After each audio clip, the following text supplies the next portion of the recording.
United boys ক্লাবের পক্ষ থেকে আপনাদের জানাই জ্ঞান বিদ্যার দেবী মাতা বাগদেবী সরস্বতী পূজার আন্তরিক শুভেচ্ছা ও ভালোবাসা।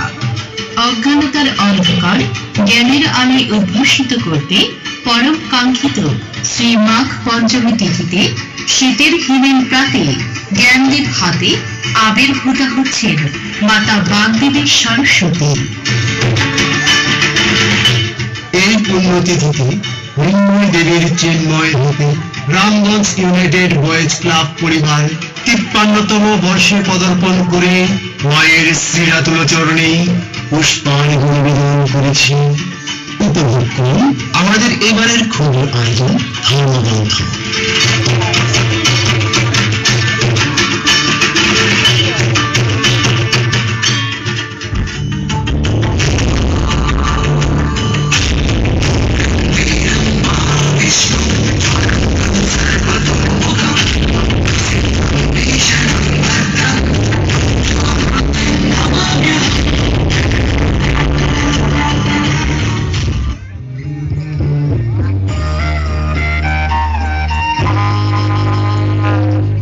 কখনো কখনো পৃথিবীতে খুব খারাপ অবস্থা বিরাজ করে। অশুভ শক্তির কাছে শুভ শক্তির পরাজয় হয়। মানুষ ধর্মকে ভুলে গিয়ে অধর্মতে আশ্রয় নেয়। চারদিকে দুঃখের আর্তনাদ শোনা যায়। এই অবস্থা দেখে ধার্মিক ব্যক্তিদের হৃদয় কেঁদে ওঠে। তারা ঈশ্বরের নিকট দুঃখ মোচনের আকুল প্রার্থনা জানান। তখন করুণাময় ঈশ্বর জগতের কল্যাণের জন্য পৃথিবীতে অবতীর্ণ হন। তিনি অশান্তি দূর করে শান্তি প্রতিষ্ঠা করেন। তিনি দুষ্কৃতীদের ধ্বংস করেন, সাধু সজ্জনদের রক্ষা করেন এবং ধর্ম প্রতিষ্ঠা করেন।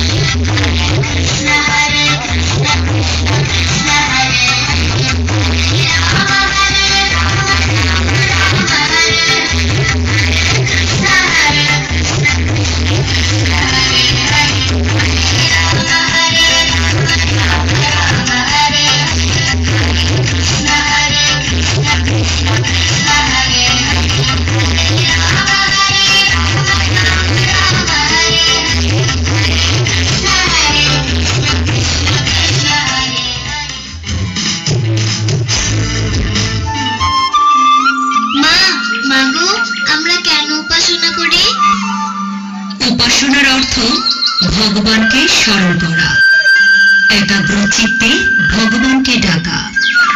তাহলে মা, উপাসনা ধর্ম পালনের অন্যতম অঙ্গ? ঠিক তাই।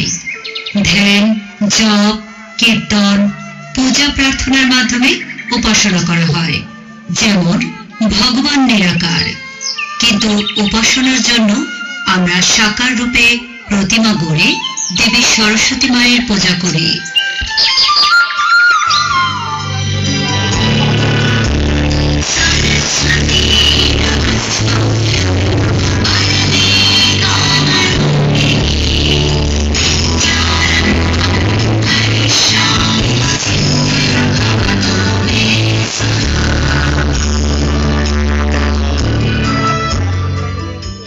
আচ্ছা বাবা, আমাদের ভগবানকে ভগ শব্দের অর্থ 6টি। ঐশ্বর্য, যাকে স্বর ঐশ্বর্য বলে। আর বান শব্দের অর্থ হচ্ছে যুক্ত বা সমন্বিত। যেমন জ্ঞানবান শব্দের অর্থ যিনি সম্পূর্ণভাবে 6টি ঐশ্বর্য রূপে সমন্বিত। আচ্ছা বাবা, স্বর ঐশ্বর্য কি?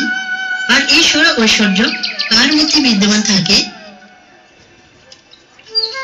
6টি ঐশ্বর্য হল সমগ্র ঐশ্বর্য, সমগ্র বীর্য, সমগ্র যশ, সমগ্র শ্রী, সমগ্র জ্ঞান ও সমগ্র বৈরাগ্য, যার মধ্যে পূর্ণরূপে বর্তমানে সেই পরম পুরুষ হচ্ছেন ভগবান শ্রীকৃষ্ণ।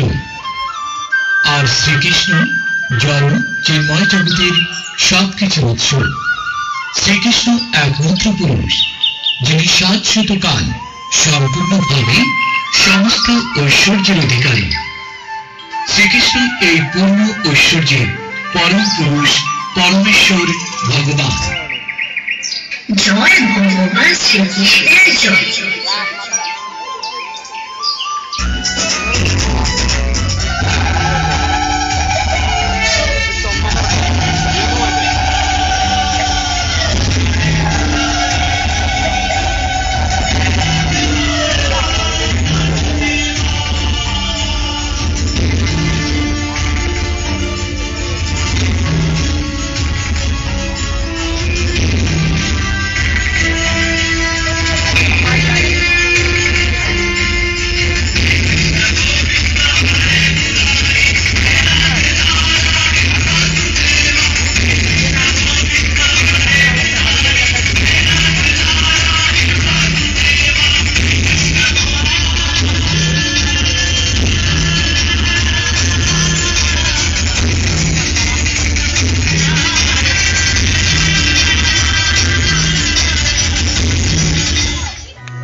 শশীকান্ত, আমি এককভাবে সমস্ত ঐশ্বর্যের অধিকারী, তাই আমি ভগবান। আমার সুর ঐশ্বর্যের মধ্যে জ্ঞানের প্রতীক রূপে দেবী সরস্বতী পূজিত হন। দেবীর মাধ্যমে আমি জগতের ধর্ম জ্ঞান বিতরণ